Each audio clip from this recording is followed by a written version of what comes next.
Hello everyone, this is People Ruin Wrestling, and today I have a video that is going to be very special. A video that I've been meaning to make this for a while. And this is on one of the most smart favorites, heavily overrated wrestlers ever. I'm talking about Finn Balor. I don't see what people see in him. He's the stereotypical vanilla midget. It's a stereotypical indie guy. The stereotypical, I'm just happy to be here guy. Inflated ego. Oh my god. I mean, I will say this before I start. He doesn't, as far as I know, I might be wrong. Don't at me at this or don't fact check me, but he doesn't complain on social media. Or at least to the extent I haven't seen, if you were going to compare him to Sami Zayn, I would say he's more of a saint than Sami Zayn.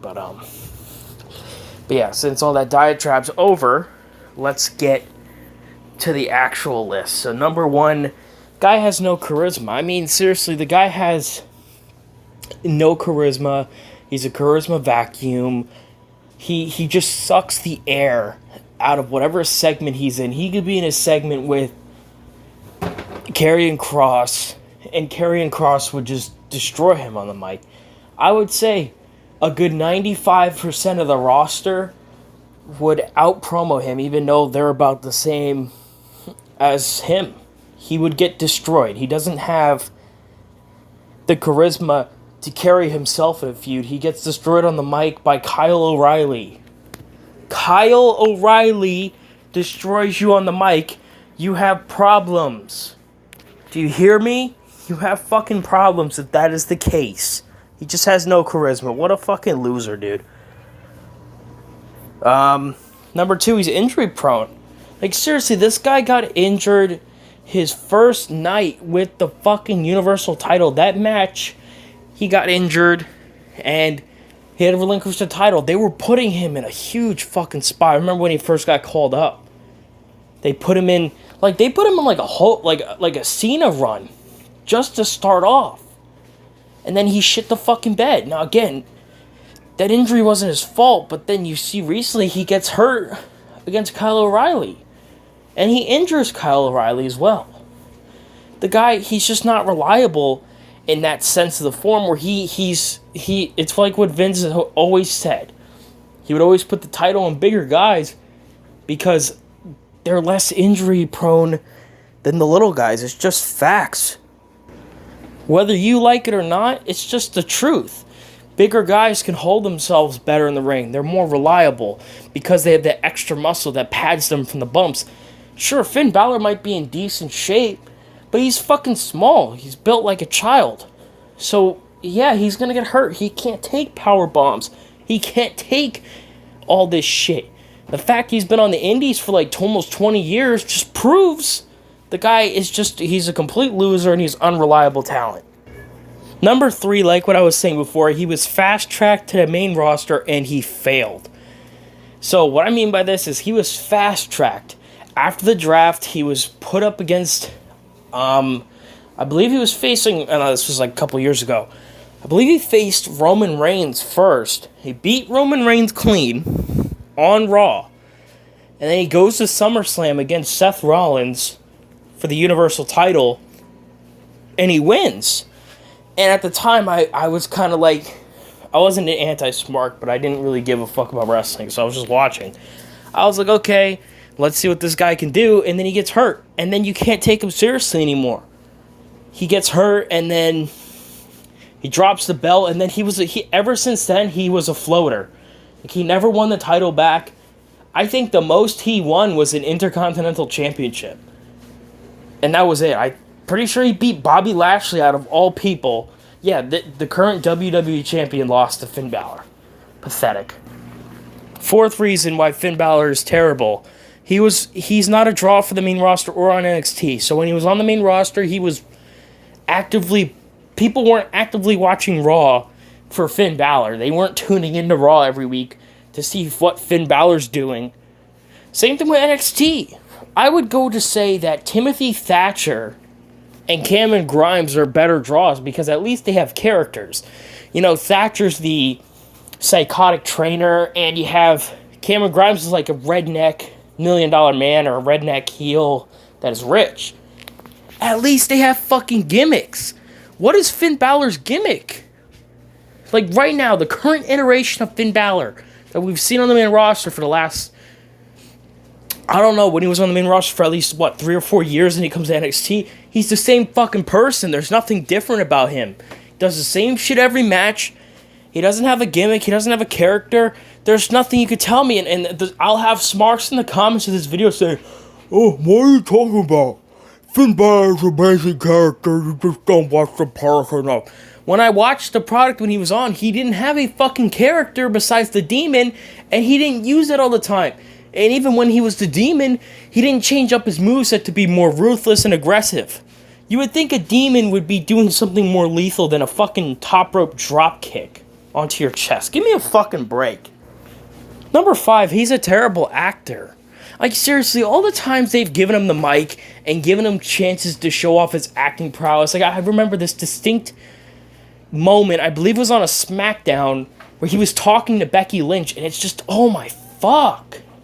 You could tell it was, and this is supposed to be his friend. Like, there was like this story, I believe, in the Becky Lynch documentary where, you know, she grew up, and she was like, I believe she was trained by Finn Balor. These two are supposed to be really good friends, and you could see that they both are terrible actors and they have no charisma, so that the fucking segment just shits the bed. And constantly Finn Balor shits the bed in acting segments. All the fucking time. It's just, all the time he does. Number 6, he only appeals to the geeks and the smarks. Like, seriously, do you hear any casuals talking about what Finn Balor did on Raw? Hey, bro, did you tune in to Raw to see what Finn Balor was doing? You don't hear anybody say that. All you hear is on Twitter with the indie wrestling marks and the marks in the industry saying, "Oh, Finn Balor's amazing, guys. We should check out his match against Brock Lesnar. Even though he lost, he put in a great fight." I'm glad they did that. I was so glad. But he appeals to geeks, and the geeks are the only people that really care about what he's doing. The fact that you care about him so much when he's uncharismatic, has no talent whatsoever, that just proves what your standards are. Number 7, as I said, he's a smart favorite. Oh my god.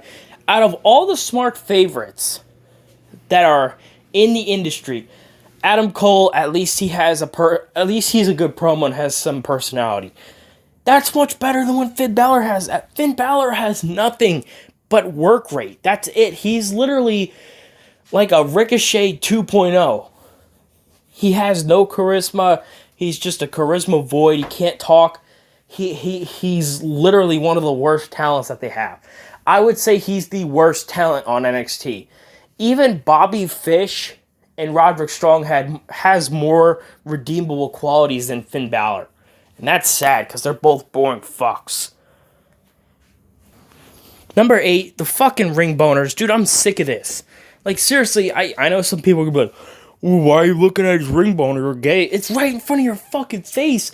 Every time he comes out, when he's in his fucking tights, he does this weird shit on the ropes where he just thrusts his micro penis in your face, and you're supposed to, like, it's right there. That's all you can look at. You're like, what the fuck? Like, seriously, that's why I have a problem with Dolph Ziggler, Drew McIntyre, fucking Randy Orton as well. They all have ring boners. I don't want to fucking see that on my TV. Go away with that shit. Number 9, he doesn't use the only character he has in the Demon. Like, seriously, let's be real for a second. If the only character you had involved you putting face masks, face paint on, and men's belts on your head that actually gets over with casuals, wouldn't you want to do that? I remember people were saying, oh, you know, the smarks were like, "Oh, well, he doesn't want to put it on because it takes forever for him to put the makeup on, and he doesn't want to do that all the time." Well, if you want to get over, you would sacrifice that shit. Get to the arena early. Put your makeup on and then wait until you have to be out there. Don't fucking make excuses for your shit. If you truly wanted to get over, you would do anything you could. Number 10, he's the king of indie flip jobbers. This is consistently one of the guys that's always talked about, no matter what situation it is. All these smarts talk about is, "I would love to see Finn Balor in a dream match against Kenny Omega. I would love to see Finn Balor in a dream match versus Brock Lesnar. Who wants the Brock Lesnar match? Like, I can understand the Kenny Omega match in the minds of a Smark, but don't Smarks hate Brock Lesnar anyway? He's a boring part-timer. He doesn't show up. Well, you don't know what the fuck his contract's like. If he only has a set amount of dates every year, then how the fuck can you blame him? You fucking dumbass. Constantly the most paid athlete in the WWE because he deserves it. Finn Balor deserves nothing. Number 11, this guy was so bad on the main roster that he was sent back down to NXT and is still a failure. How can you be sent down from the main roster because you were so bad back down to NXT to improve yourself and you still suck? You're still terrible.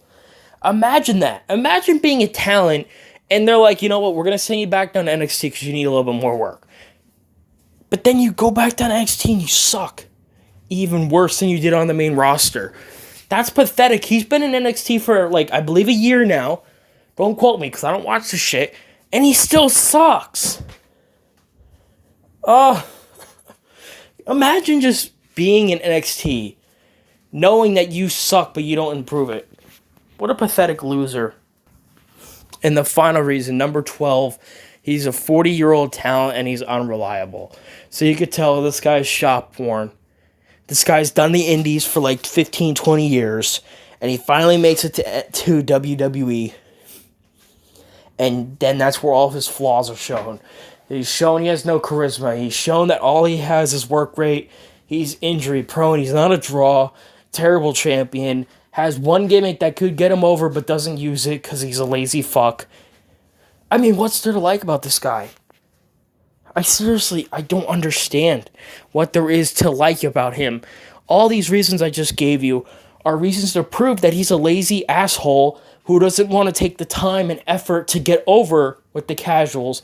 Because to get over with the casuals, you need to put an effort. Yet he doesn't fucking do it. What a lazy douchebag you are, man. Fuck you. Go back to New Japan. Alright, guys, this has been People in Wrestling. Hopefully you guys have a good one. Peace the fuck out.